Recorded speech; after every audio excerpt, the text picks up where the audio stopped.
cannot be demonstrating against the new funding model and lose our students in that in the scaffold.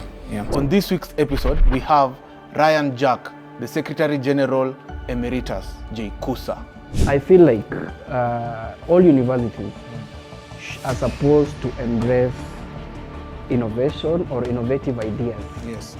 Look at JKUAT. JKUAT is a university of technology, right? Yes. But shame on us. Apply your technology. Shame on us. JKUAT hakuna mahali tunatumia biometrics. Is there any? And Gishangi Gitonga, the current Secretary General, Jomo Kenyatta University Students Association, JKUSA. As the university administration, do not wait for your child to go to another university. And once their laptop is stolen in the first day, that is when you start implementing policies to help. We also have Binji Wanjiko, the President, Women Students Welfare Association. But I'm raising these concerns because I have numbers. I'm working with numbers. Women are mostly affected by this, so I want women to be considered more. But what I would advise is... And Elton Butichi, who is the Vice Chairperson of University of Nairobi Students Association, UNSA. Even before they get out from school, the police force is already there. And the first thing that they are going to meet is the tear gas. Join us in this episode where we discuss pertinent issues regarding safety and security of comrades in university. Bro, umepigwa PR. Ngoja kwanza, umepigwa PR hadi leo asubuhi. Unajua Do you feel that universities are safe? Put that in the comment section, and as always, it's a good thing to subscribe. Keep it CrimeShield, and see you in the episode.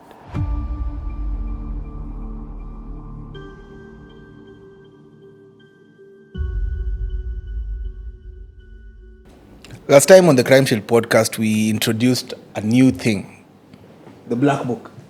So in this book, I usually have questions from previous guests, and I pass them over. I don't open them until the guests come. So I'll just read this, and probably each and every one of you will be able to answer them.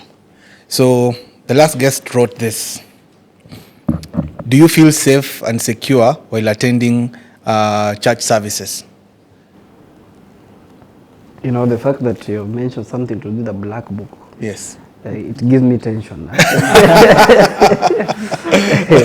Black Book. Anyway, I've had a number of experiences in church services. And as I can say, in a church or in any religious serenity, I find a lot of peace and comfort. So I've never been insecure anywhere in church, unless I'm in a very versatile place where there's maybe a terror attack or a threat, security threat. But anywhere in church, I've never experienced.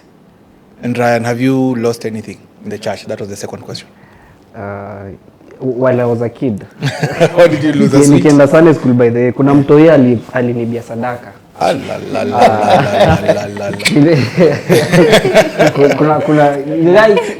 You understand, if you ever had a chance to go to a Sunday school.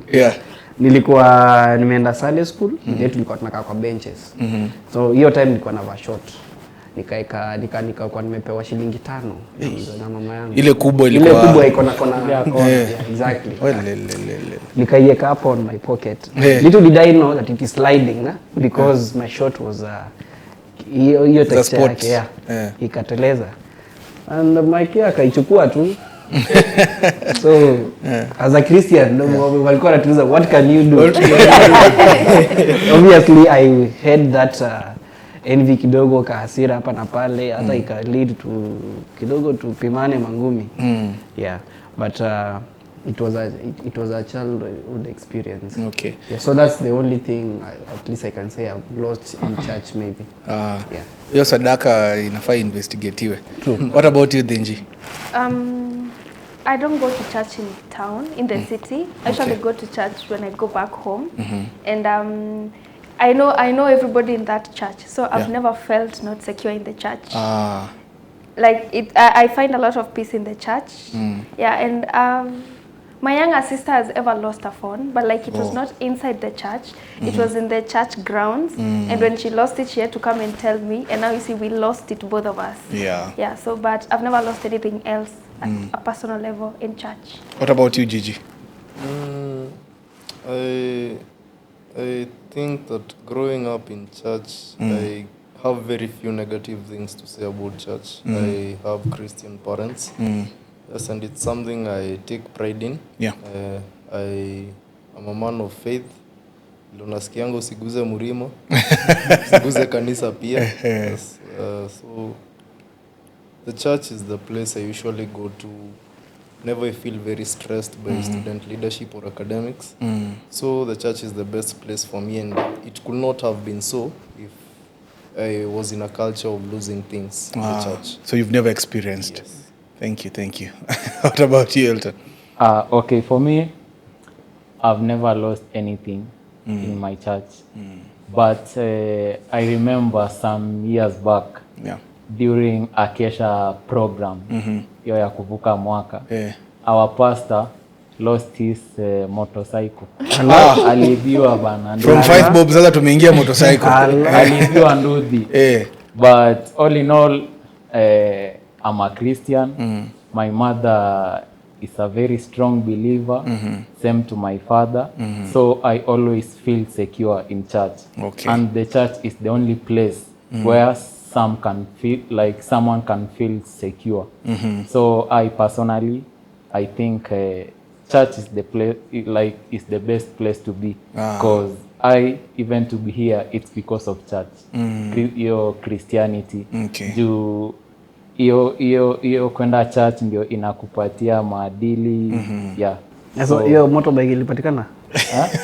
Bana Kwa kanisa waliomba hadi nikoshua Angel Gabriel alikuja hapo. Lakini but all in all wao wanasema hawajui. Sasa unajua ilikuwa kesha ni usiku like mko ndani ya kanisa. Kesha watu wafai kulala.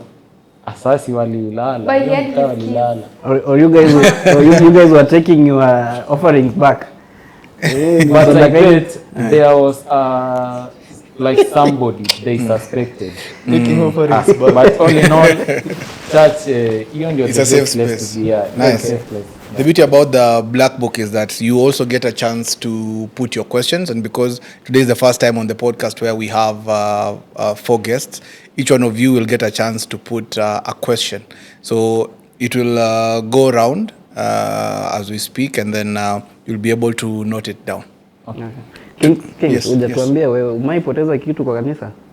Mimi sijawahi. Unaendanga kanisa? We mimi na church same was up. Like I'm a strong believer, and at the same time hata ukiangalia CrimeShield tunasemanga Mungu mbele. It's our mantra all the time. It's like our signature. It's our hashtag. Ukiona mtu ameandika Mungu mbele ameiba CrimeShield. God manze. Any God.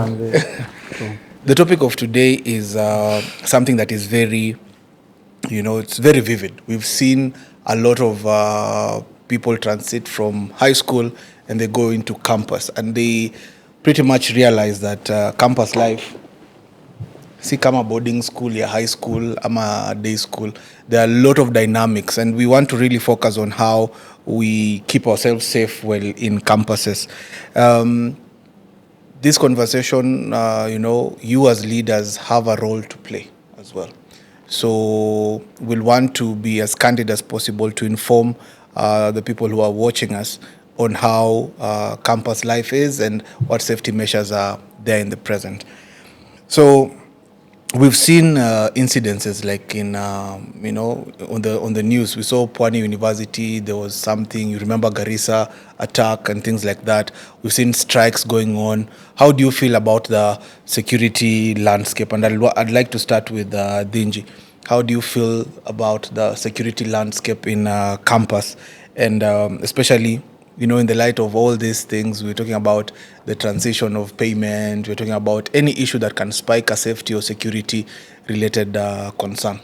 How do you feel about that? And I think the the status of of security at the universities. Every time there is a strike, every time there are people demonstrating, it goes lower. I have a case. Okay, it's okay. I think I can talk about it. I have a case. There's a time people were demonstrating about the new funding model. Yeah. And I think they were at the University of Nairobi, and they were also demonstrating the president had been abducted, the president of the council. So when people are demonstrating that day, there's a girl who was assaulted on her way from the Chiromo campus. Wow. And she was assaulted in the midst of the demonstrations. Outside campus? No, it was in campus. Okay. You see, like the University of Nairobi is a big university, and for you to come from Chiromo campus to main campus, it's a very long route. Yeah. So she was assaulted at that time, and the people who helped her, actually, funny enough, were the policemen who had been released to come and deal with the students demonstrating on that day. So every time there's a demonstration, I'm a little bit scared something will happen, especially because I'm the president of the women students. Yeah. I'm very scared something will happen to the women students, and now we'll have to follow it up. Like right now, that case, we are following it up at the Central Police. And I think it's a scary time because it's very scary for her, especially. Oh, what about you, Elton? Has anything of the sort happened? Okay, to me, when you define even security, security, it deals like to stay like away from fear and harm. But when you look at the university, when it comes to demonstrations, according to me, when you read the Constitution of Kenya, the police force is supposed to protect the students while the students are protesting. Okay. But instead, it's like they are, like, I don't know, they are selling fear to the students. Because you can find the students, like maybe the previous days, like, you know, at the moment we have this new funding model. Yes. And 99% of the students are against it. Okay. So you will get these students, they have maybe ganged up and say, let's go and picket this new funding model. Okay. So even before they get out from school, the police force is already there. And the first thing that they are going to meet is the tear gas. So this police force, they are the ones who are supposed to protect these students. But after maybe throwing that tear gas, now these students, that is the point where now chaos will start. Okay. That is the point where now the goons and other people who are maybe who have different interests will now find an opportunity, because students are here, they are picketing, thieves are here, so according to me, maybe we need to change the landscape. The police force aren't supposed to riot, but maybe when you go to these universities, you will find that this police force, they are the one who are causing chaos, even not students. Okay. Yeah, so according to me, I think the landscape and the police force should do something. Yeah. Okay. Gigi, what about you? In the wisdom of the comrades, piece of land that is rarely passed on will never grow grass. What you do with that information is up to you. But I will take a little bit of a diversion from what Elton has told us, because I had to call off demonstrations on Monday in JKUAT. Yes. Specifically in Juja, because when we demonstrate in Juja. There was a security alert, and we had demonstrations some time back. We had lost one of us in mysterious circumstances, called Denzel, and we demonstrated. I remember on that day we lost someone. On the day of the demonstration, it was never publicized, but there was somebody who got lost. We've never been sure whether it's a former student or just a local. And there were also people who were collecting money from the locals as from the people who are using cars along that path. And so it was not an issue of I had to call off the demonstrations. It was against the new funding model, but you see, we cannot be demonstrating against the new funding model and lose our students in that in the same line. So the issue first of the demonstrations, I'll just digress a little bit. I do not support most of the actions of the police. They are very brutal. We've seen a video today of a police hitting somebody who was unarmed. It was very gruesome. And so our police are usually kind of brought up in brutality. You know, their life is very brutal. Every now and then they are underpaid. When Bomoyangu comes, they're the ones whose salary will be cut, and they are not supposed to be political. And so our police usually have a hard time. I do not say that should give them a leeway to be violent, but there are also elements in the system, because most of these people, as we've been told by Dhinji, they are people who usually take advantage of demonstrations. And as the police come, they usually target these people. But you see, it is a bit hard differentiating them. Say the police did not come to that place, you could even have issues of rape. It's very possible in a demonstration. And so the police also have a role to play, but sometimes they do not play it very professionally, and they end up getting the worst criticism.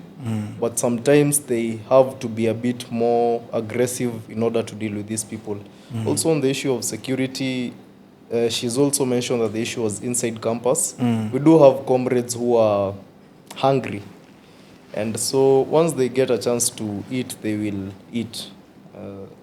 For lack of a better word, because I've had an issue in JKOT where a girl was coming from a group discussion at night, and I don't know why it's usually girls. She was coming from a group discussion at night, and somebody, I think the people they were discussing with in the group, somebody just took her laptop and her phone and everything she had, and they ran away with it. And by the time she was screaming, it's night, and there are a lot of ways to run away. So she lost it, and so some of this insecurity is caused by the comrades themselves. And it's not the biggest population, it's not the biggest chunk of those who cause insecurity, but as you know that the biggest cause of deaths in humanity is humanity. What about you, Ryan? In regards to your question, I'll refer to a statement made by Elton. Elton said, your safety, it is defined by when you are free from harm or you are free from any threat. And when we are talking about safety in our institutions in this country, for me, generally, I feel your safety, it is contributed with different people, or rather all the stakeholders. And the stakeholders that I'm mentioning here, we have the civil society, the locals, we have the police, we have the administration of that institution, we have you as a person. You are also responsible for your own safety. Meaning everybody has a role to play. Everybody has a role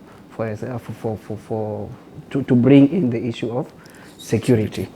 So laying a good landscape for security, or to a better solution to treat this security thing, or rather insecurity in our institutions, everyone should be vigilant to whatever role they are contributing to someone's security. Mimi nijiangalie, mimi kama Jack.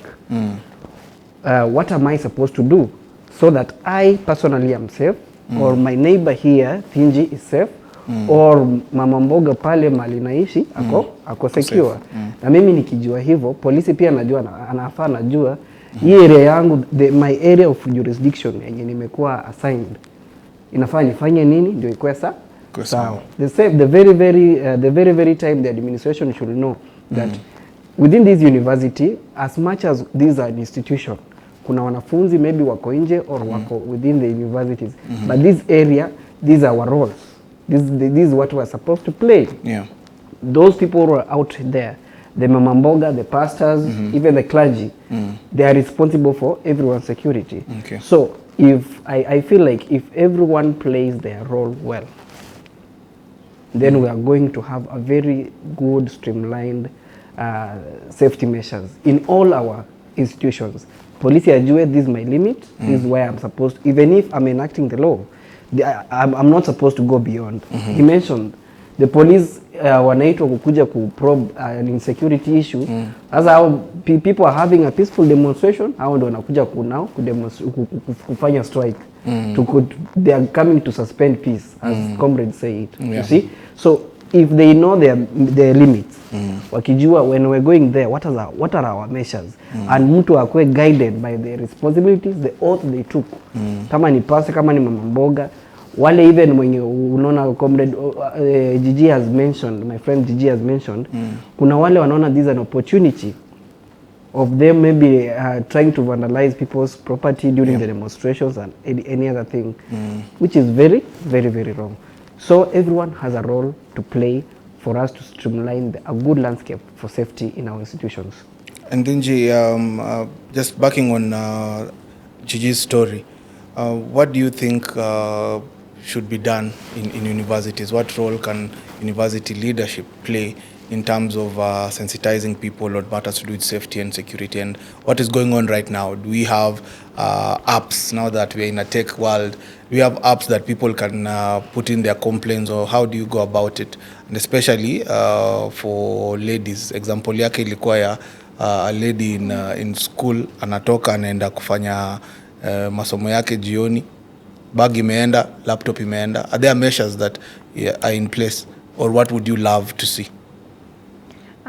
Currently, I don't know if there is any measure, because this is a public university, and sometimes it's hard to have such measures to take care of specific students, like let's say women students specifically, because at the end of the day, if you raise such concerns, everybody will, people will tell you, but it's everybody. But I'm raising these concerns because I have numbers. I'm working with numbers. Women are mostly affected by this, so I want women to be considered more. But what I would advise is, I've tried to liaise with the administration. I think the first thing we should do is to make sure that there's enough security at the university. I would like to talk about the University of Nairobi. Yes. The lady was assaulted, and there was a security guard there, a male and a security guard, but they could not intervene because they were afraid the boys would beat them up also. So I think we need trained, if we can, because see, first of all, the new funding model, we are paying a lot of fees to the university. That means that we should be able to get quality security. So I think we can get trained people to help us, like to protect us, especially. I also think in the tech world, we can come up with apps that you can be able to, like, maybe press. There's a way people can do things, and you can be able to ask for help, and maybe it can send your location and help you access and help you get help very quickly. And I also think it also stems. I study politics, and I also think we can do so much when we influence policies. Like at the university, we can influence policies that make because mostly I would say aggressors of the people who aggress the university students. Unfortunately, they are not outsiders. They are insiders. University students who are aggressing university students. If you come up with policies like if you're found assaulting someone, if you physically or sexually assaulted someone, you will get this type of penalty. I think it makes people, they will not do that crime. If you're found you've stolen a laptop, there is this penalty for you. We are going to follow. First of all, we have to create a policy that will be able to follow up and find the thief. I think it's very easy because they track our movements. When you're going to the hostel, you have to show your ID. I think we can also be registering or like get us a better way of making sure we track people who are entering the university. And we also track people who are entering administration blocks, so that if a laptop is stolen, we can be able to easily track it, even with the CCTV cameras. We can be able to easily track it and be able to find the person. And then they will be taken to the administration, and then they'll be penalized, or they'll have to do something for whatever they've done. I think it goes back to creating better policies, and also, although this one I would disagree with it maybe at some point, I also think we need to teach people how to protect themselves, especially like we can discourage people from working at night. We can like make sure we have curfews. you know, there's no movement at the university from at 10. Like from 10 you can't you can't move about. And but I would also disagree with that one because people would say sexual assault happened because you worked at night. But I am also a firm believer that there's no cause for sexual assault. The only person who causes sexual assault is the rapist. There's no circumstance, no situation that would cause you to get sexually assaulted. But in matters possession and all that, I think we can also train people how to deal with it, and we can also train people on what is it called, where you're taught how to protect your self-defense. Self-defense. Yeah, we can also maybe teach people on self-defense, especially women students. So in short, Kinja anasema walete NYS kwa campus so that we are trained. Basically, like NYS wako trained kupigana. No, self-defense they're good. No, me I would like maybe like judo or you know, hizo vitu zingine. Taekwondo. Hizo zenye umizi mtu sana but unamuumiza kidogo. Ile kumfinya. But unamvunja mbavu hivyo. Kidogo tu. Si sana. Si sana. Hapo hujumia sana. Hajumia sana. Ni kidogo tu. Okay, don't you think, sorry to cut you. No problem. Don't you think in maybe or rather introducing such a kind of curriculum in the institutions or universities will also lead to further maybe funding and it ongezeka school fees or something, like the consequences that come with the decision? I know, I understand that, but I'm trying to say we already have the new funding model. You're paying 160 Gs at the University of Nairobi. I think that's too much compared to there's a fourth year somewhere who is paying 26,000. Okay. How about because me, I believe I by the way I usually take part in another program. It is under Radio Maria, if you know it. It is called CrimeShield Talent. Like you causing like doing crime, you see hiyo ni talent, you unafanya mbaya, you see. So how about we go back to the drawing line na tuangalie hawa watu wanaibia watu, what is the root cause? It is lack of good morals. Okay. Si ndio? The upbringing. Mimi ndio nijue kupiga mtu nyongolo, lazima kuna mali niliona. Si ndio? So kuna like the environment I was raised in. Huko mali natoka. Sasa imagine mimi nimeraiziwa, maybe I'm not saying like this specific place iko na let me just mention a place from our village, Munduma. Let me say I'm from Munduma, and Munduma is a ghetto place, right? And the kind of lifestyle in Munduma nile ya kila mtu it is survival for the fittest. Then nakuja nimetoka Munduma nimekuja Kampo na kupata pia mindset. With the Munduma mindset nakuja Kampo napewa additional skills za safety na kujikinga, sio? Na already my upbringing imetoka ile ya manzemi ni ule msee pale. But I think Ryan, over the same, it would be good to just have the skills. In the same way, I've personally done karate. So do not mess with me, baby. You're a walking weapon. Don't mess with me. But I've not been in a scenario I've been forced to use it. I don't pray that the gods or karma decides to listen to me too keenly. But I've not been at a point that I've been forced to use it. So it would be good to have it. Yani tu kuwe nao pahali kwa mfuko. Ni kama, sorry to use this example, but there are women who carry condoms around, but they never get to use them. Yes. So as in just having that protection, in case the need arises, it will be good to have it. But I also Elton? think I would also like to Okay. Sorry. According to me, the way my friend Mr. Ryan has uttered, that there is something, like I can say the foundation or the upbringing. According to me, there is nothing like foundation. Yes. Maybe in Nairobi, I know maybe us sitting here, kuna zile area uwa mnajua ati, like okay, like somewhere like maybe Dandora. Dandora, when you look up, maybe the history of Dandora, it is a crime base. Sasa, according to me, I think the biggest problem are our politicians. Okay. Like you know why? Okay, these are the people who are given our budget. Unanielewa?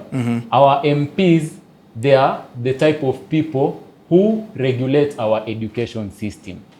So even when it comes to security, sisi tumetoa hizo our inaitwaje taxes. So maybe kuna some maybe cash inafaa ziende kwa police service so that we as the citizens we can be protected. But ukiangalia vizuri hizo funds huwa hazifanyi kitu yenye inatakikana, like fees. Like you know, if you want to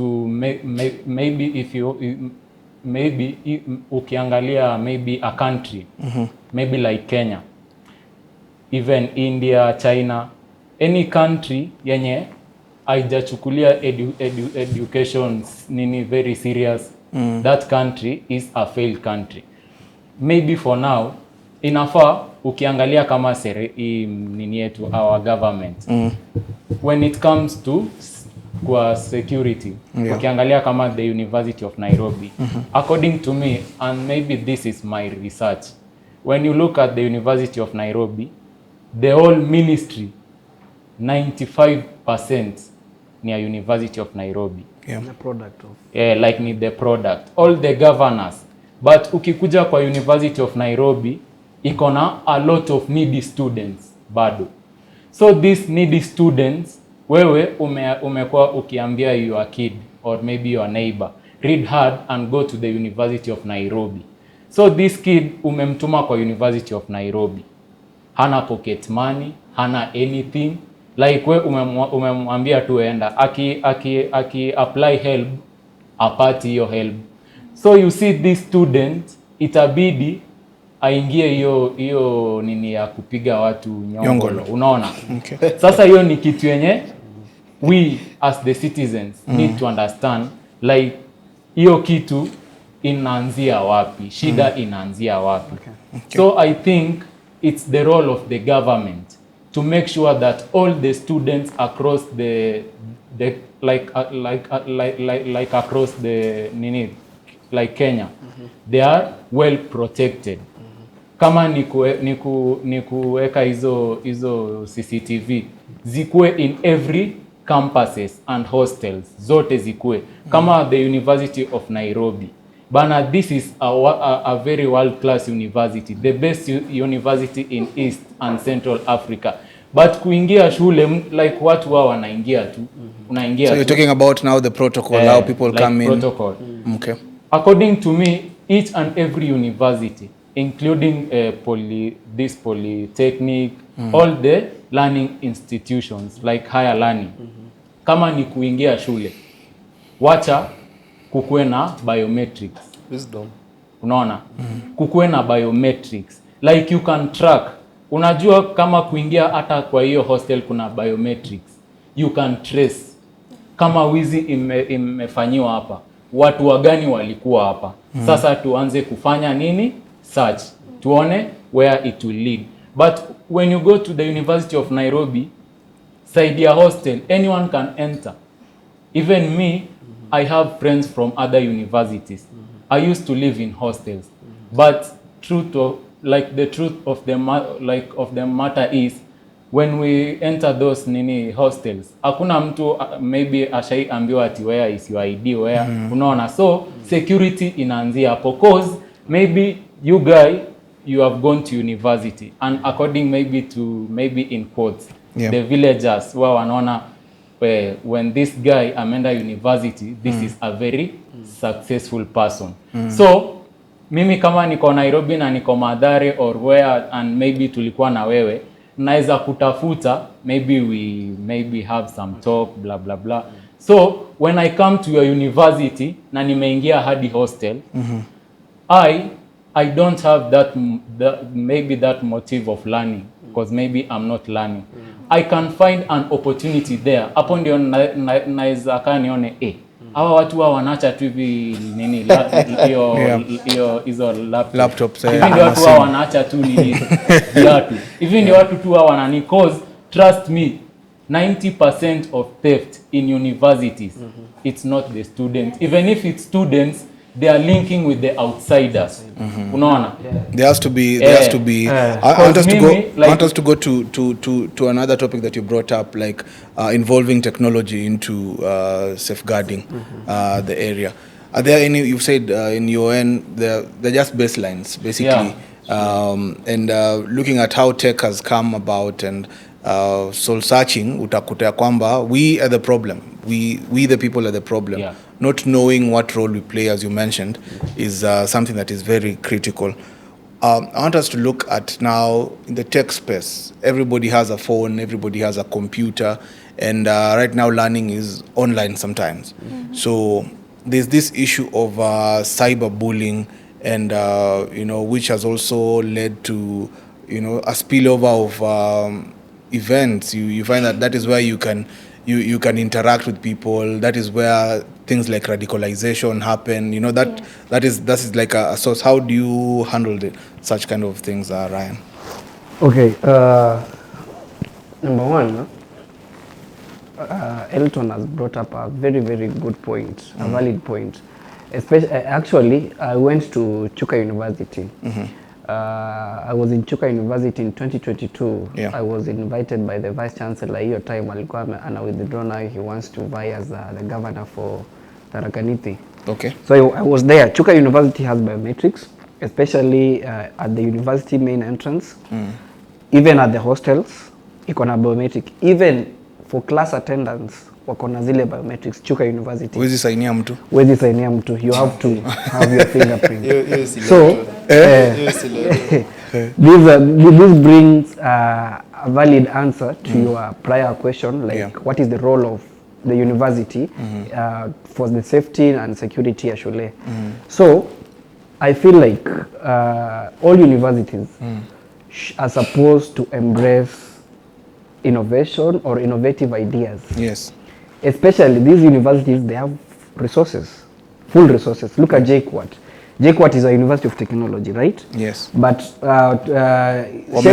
wameapply hiyo technology hapo. Shame on us. JKUAT hakuna mahali tunatumia biometrics. Is there any? In JKUAT, there's no any single building iko na CCTV. Okay. Unless it is the student center. Na student center CCTV ni the student council. They will install. Right? Okay. If I'm lying at another guarantee. So we took the initiative at the students council to install the CCTVs at the student center just to promote the safety of the items zenye ziko hapo. Then you talked about cyberbullying. University unaangalianga kwanza freshers wakiingia.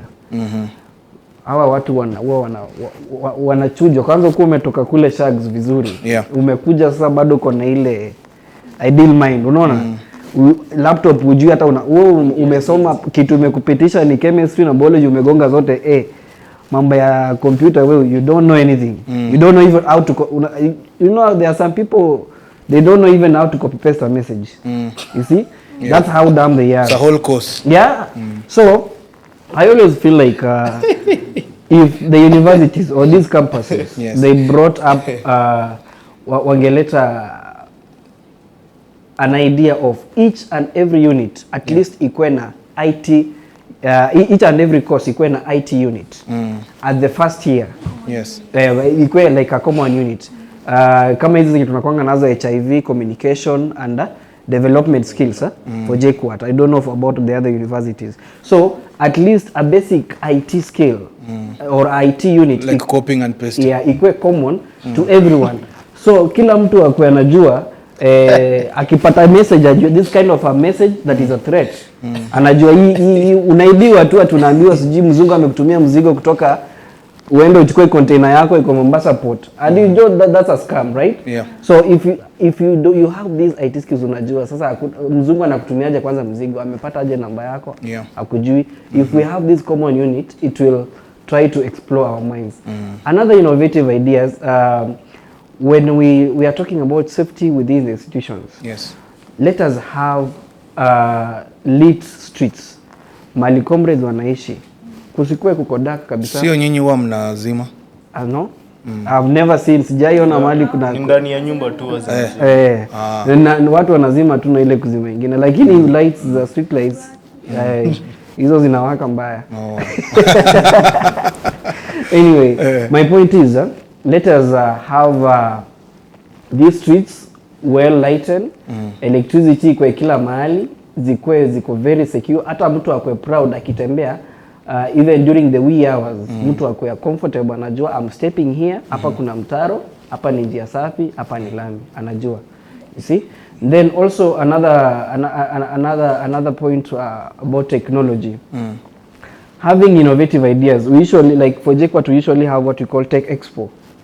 Each and every academic year. Yes. You can encourage these students to bring in ideas on how they can come up with projects that are going to improve securities within the institutions, within the localities, or within everywhere. Trust me, our wanafunzi wako na ideas. If we have these free tech expos, like you say, like between this semester, we have 3 days tech expo. You come, present your project. We have expertise from different companies or different parts of this either semi-autonomous organization. They come, they listen to your idea, wakupatia ta incubation period, uende ukae mahali so that you improve your project. They will find a number of ideas from these students that are very, very innovative. Wow. Zita increase mambo na security kwa shuleni. DNJ, cyberbullying. Cyberbullying. I've been cyberbullied as a student leader. For real? Yes, I have. Hamlali vizuri. Hatulali. That's a common unit. It's a common unit. Hiyo ni induction ya leadership. Jamani napigwa PR. It's just a common unit. Okay. The University of Nairobi, there's somebody, they have a WhatsApp channel. Yeah. Called UN Gossip Club or UN Gossip. UN Gossip, where they send anonymous messages. Yes. So over the holiday, that's when it started, and I was cyberbullied there. Wow. And they sent my photo there and my number there, na nikasalimiwa. Wow. Kusalimia ni real? It's very real. It's true. It happens, and I think one thing I would say is everybody here who is a student leader has been cyberbullied. Okay. Especially right now, I know Gigi is going through it, especially with the new funding model. Because I think at some point as a student leader, you have to come up with some decisions that the masses will not be happy about. Yeah. And when you do, they're going to look for you. They're going to get your number. They're going to paste it in the social media, and people are going to come at you, which I think is very sad. And when I was cyberbullied, I felt bad. I felt horrible, actually. And you're the president. Yeah, I felt very bad. Yeah. And it was for a couple of days, but I was able to get through it. How did you get through it? Because I'm sure as a leader, probably many people will want to see how they can also fall victim and get out of it. Yeah, so that time it was during the holiday, but I always go to the university throughout because, you know, activities happen throughout the year, although some students are not in session. I talked to a couple of my friends and Sema kweli ukulia kidogo. Si kidogo, nililia sana. Nilisikia vibaya. So cyberbullying is a real thing in campus. It's a real thing, and I talked to some of my friends, and I told them to stop sending me screenshots from that channel, and I avoided watching status for people who used to post those screenshots, and I just isolated myself from social media for a while, and that's how I was able to get out of it. But for student leaders, I think, especially the ones in the council, it's a bit hard for them because people come at you and they come for your friends. And I think the only thing you can do is to be strong and find people to talk to. Ignore. But you cannot ignore. Personally, I lie to myself. Gigi hapa ameignore since last week. I don't know, sasa kuna 600 messages to answer. You have to. Utaignore lakini kuna ile tu kenye itakupata tu. Like ile inakugonga ni ukweli. Ile inakugonga ukweli. Ni PR ya ukweli. But I think hiyo si ya ukweli. But kuna zingine zitakuhit. And then Me personally, mimi tu I just used to talk to fellow girls about it. And hivyo tu ndivyo nilisaidika. And some adults, okay, I know I am an adult, but there are people who are older than me. I talked to them and that's how I was able to get through it. But I understand cyberbullying sometimes nakuanga extreme and people can even take their lives or do a lot of harm to themselves. Yeah. And I think the only advice I have is just talk about it with someone else. It always helps. It will always solve the problem a little bit. And maybe in addition, what I'm thinking is as much as we are advocating for innovation and technology and modernization, let these people use it for the good, not ubaya. You see, you use it for the right purpose. Yeah. So because once you try to attack someone, sisi leaders tumepata propaganda PR zingine mbaya. People with pseudo accounts either on Twitter, on WhatsApp or anything, it happens everywhere. Yeah. Just to insult you, to insult you, like to make sure uko, kazi yao ni ku make sure uko sawa kama leader and you are losing your focus, unaona. So as much as we are advocating for it, I'll advise comrades watumie it for the better good instead of kunipiga PR. Bring me ideas where I've gone wrong, niambie what can we do to streamline and I do it better. By the being a leader doesn't mean you know everything. Yeah. Sawa sawa. Yeah. You can always welcome ideas. Kuna watu wako huko nje, they are not leaders but they have very much better ideas than you. Yes. Elton, nataka kukuuliza about your role as a leader and how can you use your position? This will go to you and Gigi as well. How can you use your position to influence policies with regard to security and safety? We've already mentioned about biometrics, CCTVs and all that. In your capacity, what do you think you can do and to enlighten the students and also, what you can expect an ideal campus to be like? Okay, Kings. Kwanza, leadership, it's all about it's a privilege and an honor to serve people and not maybe your interest. So me as a leader, it's all about impact. So when it comes to security, each and everything needs security. Yeah. Hakuna pali utaenda kama aujaguza anything with security. Yeah. Even the whole country without security hatuwezi songa mbele because each and everything, even us here vile tumekaa hapa, it's because of security.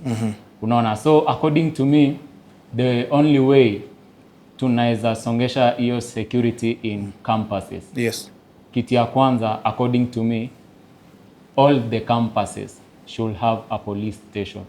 Inside? No, outside. Okay. Kama vile UN iko na police station, like your central police. Yeah. Each and every campus iko na police station.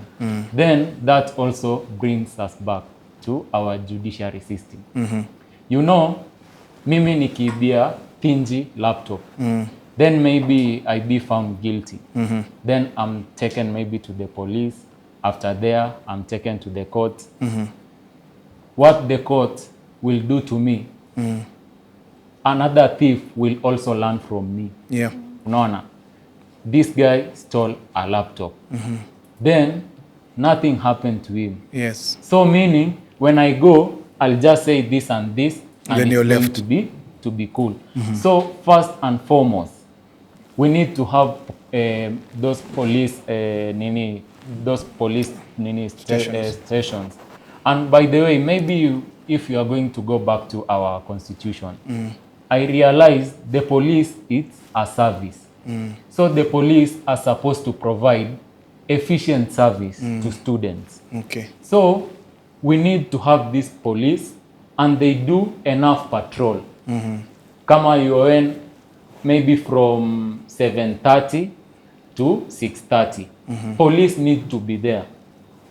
Despite that, tukitoa hiyo police now inside the university, because the police aren't like allowed to enter the university premises. So inside the university we have the security guards. But you find these security guards, most of them, they will collide with students. I have seen it, by the way. Yeah. Because maybe you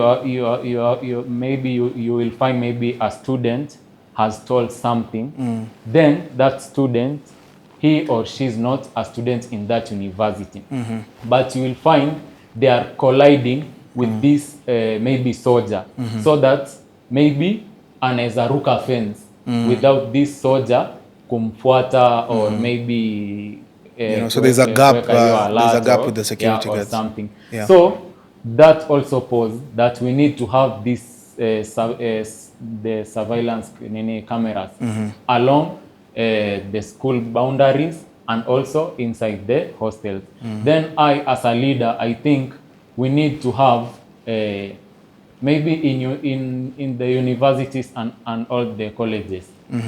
The first week you will see that the freshers wao wanakuwa na orientation. According to me, sijaiona kazi ya orientation, because they are telling you ati this is maybe where you eat, this is the hostel, this is your lecturer. According to me, the first week, since each and every universities, the freshers will come earlier than the continuing students. So we need each and every fresher to be introduced to security. Kitu ya kwanza, kuna maybe huyu mtu unapata ametoka huko ushago, huko Sugoi pengine, amekuja, huyu mtu ajui anything, anakutana hapo na kijana wa Nairobi, so this boy maybe apply help, anaambiwa that help of yours, I can help you to double it and earn maybe 4,000 daily. So you see this boy, like, according to me, exposure is key. This boy has never been exposed to this. Anachukua tu, anapeana. And if you are a fourth year and a third year student learning in Nairobi maybe, I'm sure you know all these tricks. So I think we, as the student leaders across all the universities in Kenya, we need to come up with our own syllabus. The content of it, ya kwanza ikue security. Then our freshers wakikuja day one, after they have been admitted, the first thing is security. Not maybe to know, cause mi wanaangalia, unajua kitu kama tumbo, hiyo ukisikia tu njaa lazima utajua pali utenda kukula, hiyo lazima. So hakuna haja kuonyesha this is the kama hizo si lazima. Ati ukikazwa short call lazima utajua. So vitu kama hizo inafaa tutoe ati this is the first week like all the nini students. Come, we show you where you will be going to eat, where hiyo tutoe na tuweke ya security. I'm sure that will help, so that huyu mtu hata akifall victim atakuwa mtu mmoja na atalan. But kama saizi watakuwa wengi because they don't have exposure, hawana hizo skills. So I think we need to introduce a topic of security to all the first year students. Then despite that, I also think we as the university, we also need to maybe to finance that department. Like we also need to have a department that deals with the security of students in the university. And maybe each and every Friday they have maybe a topic, maybe someone like you. You are familiar with that topic of security. Unaitwa, you teach them, and that's the only way we can grow as university and polytechnic and all the higher learning institutions when it comes to security. What about you, Gigi? Elton, you also didn't give me credit. I had the Warsaw Freshers Orientation, and one of my biggest sponsors was Yarden East Africa, and they trained the first years on violent extremism. So as student leaders, we're also doing something. Okay, yes.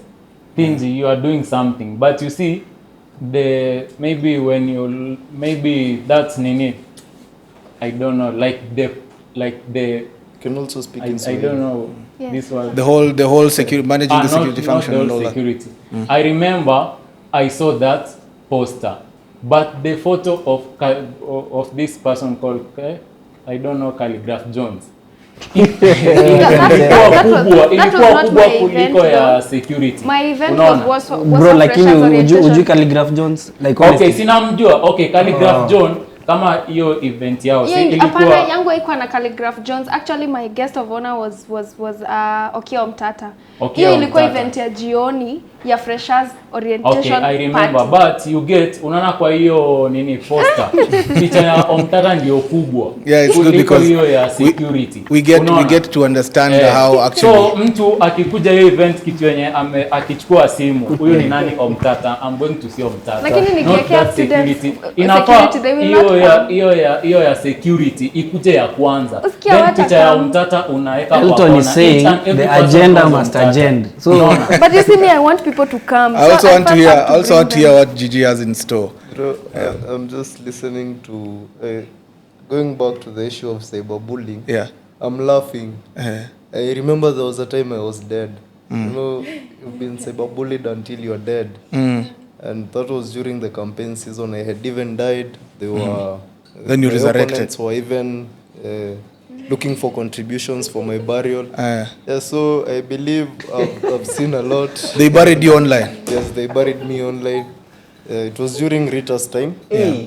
I believe we should also speak about that issue of this being specific West Africans who come to Kenya and though it has gone down, but there's still such issues of these West Africans who are at that time manipulating our girls and all that. Yeah. But it was during that time I was dead.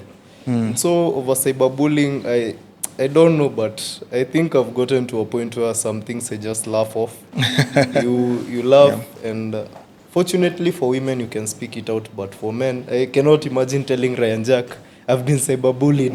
You know? Speaking up is one thing that GG, according to me, when it comes to maybe this political landscape, that is like propaganda. And I remember there was this guy, this German called Adolf Hitler. Adolf Hitler, maybe there was maybe a quote. Maybe I can quote. Politics, it's all about propaganda, and propaganda, it's all about politics. So without propaganda, there is no politics. But without politics, there is no propaganda. Actually, I'm in full agreement. But that so according to me, that is part of propaganda. Yes, it's very true. But you see, that is still cyberbullying. Yeah. You cannot. Let's call a spade and not the symbol for work. But bro, umaipigwa PR. Ngoja kwanza, umaipigwa PR. Hadi leo asubuhi. Unajua I understand. Back to Gigi, because of time, Gigi, just tell us about the it. issue of the policies. Yeah. For one, I think that in the wisdom of the comrades, a girl will always be a prostitute until she's your sister. And so there are people who will never take issues of security seriously until they are threatened. There are politicians who never took Gen Z seriously until we occupied parliament. There are pastors who do not take drugs seriously until it's their children involved. And so I believe that we should move from that place as a country and as student leaders where we wait for things that affect us. That ikifika ni party ya pake, we usually call it pake money. If it's our salaries being touched, we are very quick to jump on it. Yeah. So I believe that we should also be empathetic as leaders, not just as student leaders, but as leaders. As mentioned, are very important issues of the politicians we have. I remember seeing a certain video. Yeah. In parliament, a woman was screaming at the back of the speakers, where the speaker was. She was not visible, but the MPs were very calm. No one was even craning their neck to know what is happening there. Yeah. So that is somehow the kind of leaders who lead us and the kind of leaders we are. Because I remember in high school there was somebody who told me, mimi nikipata opportunity ya kuiba sidanganyi. Tawibia hadi mlie. Exactly. So sometimes what separates, there are thieves who do not steal. And coming back to this issue of a madman who you'll always laugh at until it's your uncle, we should not wait for these things to affect us. We should think what if it has happened to me? Being proactive. Exactly. Let us think as student leaders and as the university administration, do not wait for your child to go to another university. And once their laptop is stolen in the first day, that is when you start implementing policies to help.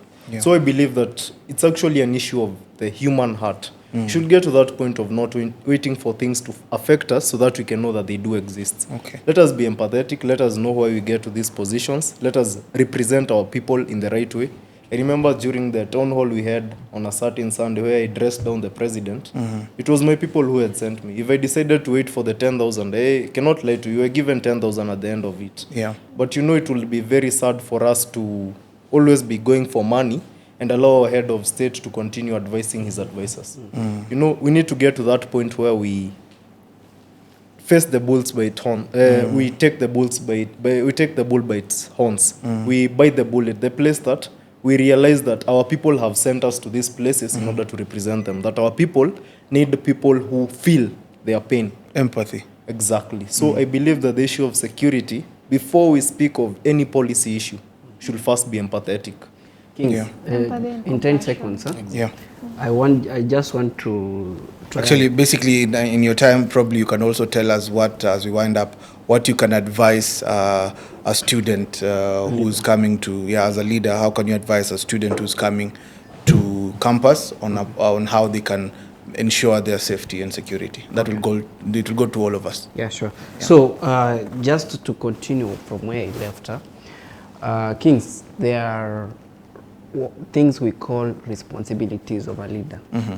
Either you are a student leader or you are a civil leader or anywhere. Yes. But as a leader generally, your responsibilities, the key responsibility is number 1, representation. Yes. Number 2, advocacy.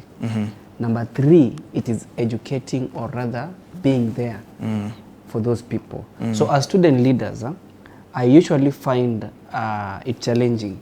Most of these student leaders, tukishaingia kwa ofisi, we relax, the way Gigi is saying. Until we are probed with an issue or a threat, ndio tunaanza kusema, by the way, we should have done this or we should do this. And kitu ikifanyika ndio unasikianga mtu amesema, from now henceforth, tunafanya hii. Inakuwa active within maybe the first few period, 1 month, 2 months, then it fades off. back to normal, right? Factory setting. So as a leader, your question was, what is the big role of a student leader or as a leader? And an advice to students. Yeah, to students. So be there, represent those students, try to execute your responsibilities, which are representing them. Try to bring up ideas or rather events in school on how to educate. First years, first years wakikuja, they don't know anything. During the orientation, that is the period that you're supposed to give them the guidelines on how to welcome them into the campus, how to stay. You give them, sasa unajua watu tu first year wanakuanga oriented, una register units, classic oku and everything and it's done. They are not big, there are no safety classes and security, unaona sasa kila kitu inapewa. Me I feel like during the orientation kila department iko inapewa siku yake. Kama ni security department ya security siku mzima. Kama ni department ya academics ipewe siku mzima. Kama ni department ya character education siku mzima. Kama ni department like any department ipewe tu a full day so that these people are very vast oriented with matters to do with safety. Mtu asikuja anaanza kuskamiwa, anapewa character development yeah. You see, unaona vitu kama hizo. Yeah. Coming back to the second question, you asked as a student leader. I said that your role on policies, but I think that was well covered. But you can just add your thoughts. Advice to students. Advice to students. Yeah. For me, advice to students. When we started, Thinji mentioned something.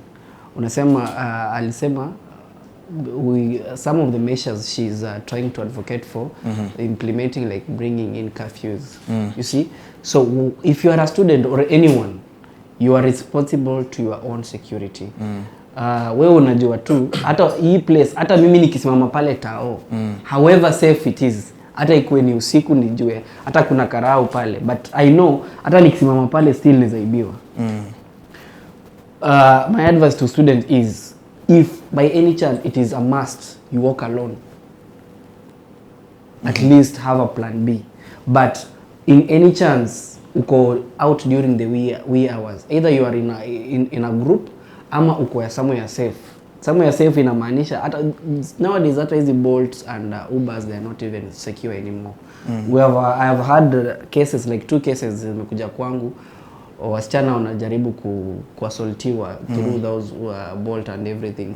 Mtu anakudrive to a destination, anafika mahali anasimama anatoa panga or anything, then you see wanajaribu kukuibia or to do anything, you see.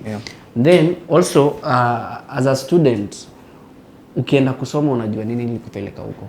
So basically just focusing on what brought you Focus on what brought you there. If you are focusing on anything else, let it be positive, but something that will not be leading to a threat to your safety, will not be leading to harm to you or to anyone that is close to you. So kama a student, we just take your personal initiative. Responsibility ni yako wewe mwenyewe. Hakuna mtu mwingine. Hata polisi waseme wanakuja kukuguard na wewe mwenyewe utaki kuwa secure, then definitely they'll be doing zero work. What about you, Dhinji, as we wind up?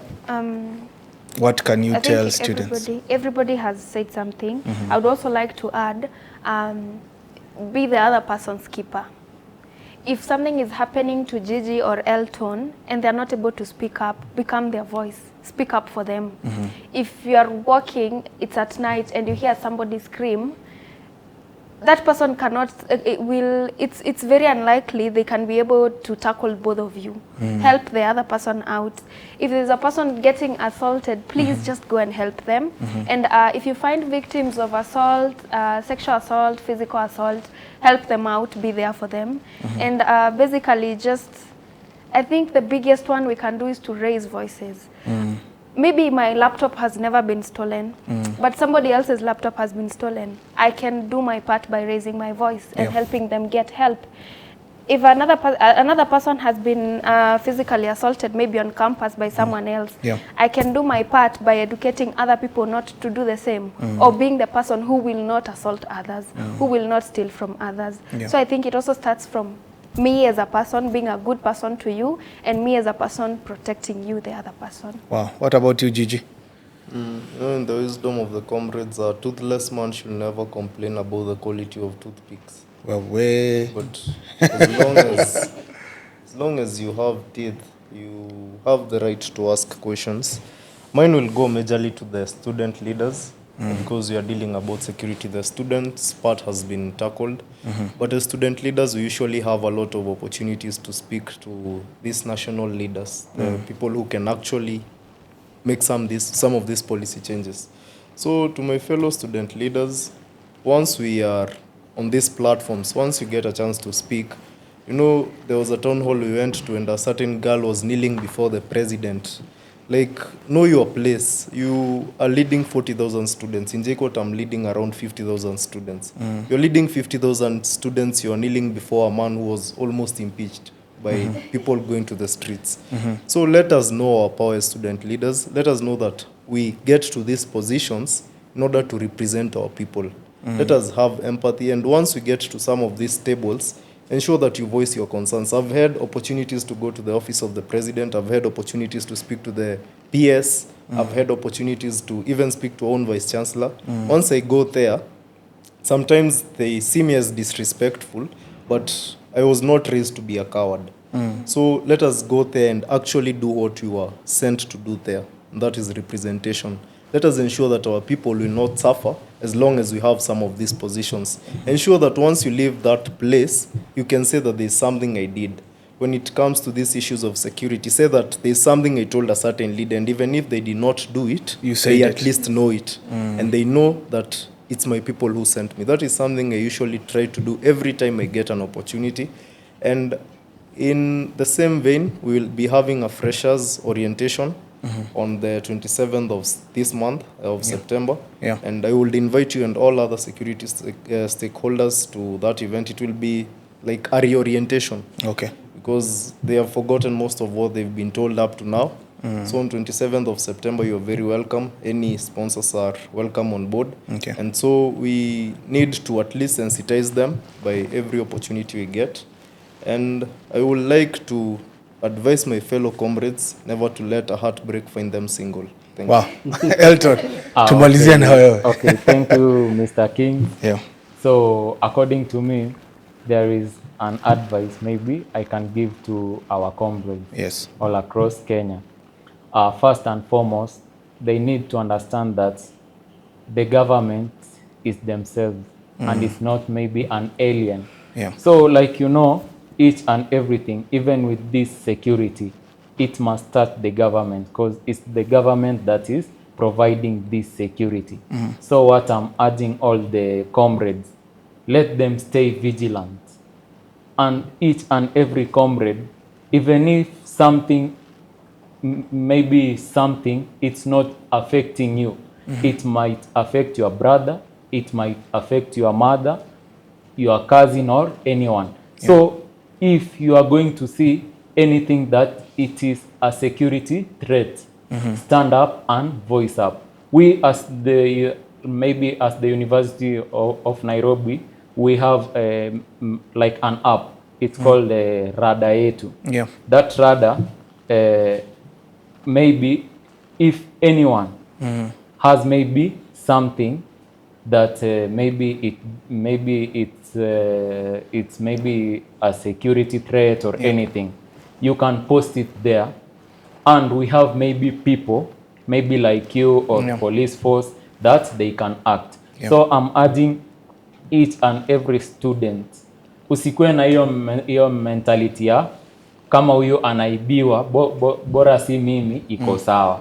Next time it might be you. Even I personally, the new funding model, it's not affecting me, but I have to pick it because I have sisters, I have brothers, and maybe other outsiders. Yeah. So once you have that mentality, I'm sure security itakuwa, cause unajua even if this thing haiwezi ni affect saizi, next I might fall the victim. So kila mtu akue vigilant. Kwa university, I'm also urging all the universities and the government. Kila student analipa fees. Hakuna student ako university na anasoma bure ama anasoma sijui na mahindi atu analetanga mahindi. Kila mtu analipa pesa. Yeah. So security vile nilianza nikisema, each and everything lazima ikuwe na security. Security ni state ya you to stay away from fear and threat. So hata mimi nataka nikisoma hiyo campus nijue niko safe. So all the universities, I'm urging all the vice chancellors, the Ministry of Education, and all the PS, all the MPs, let us shift our priorities. Education is the only equalizer. Let each and every person start investing in education, because once you invest in that education, this person will acquire skills, and these skills, this person will translate these skills to money after some years.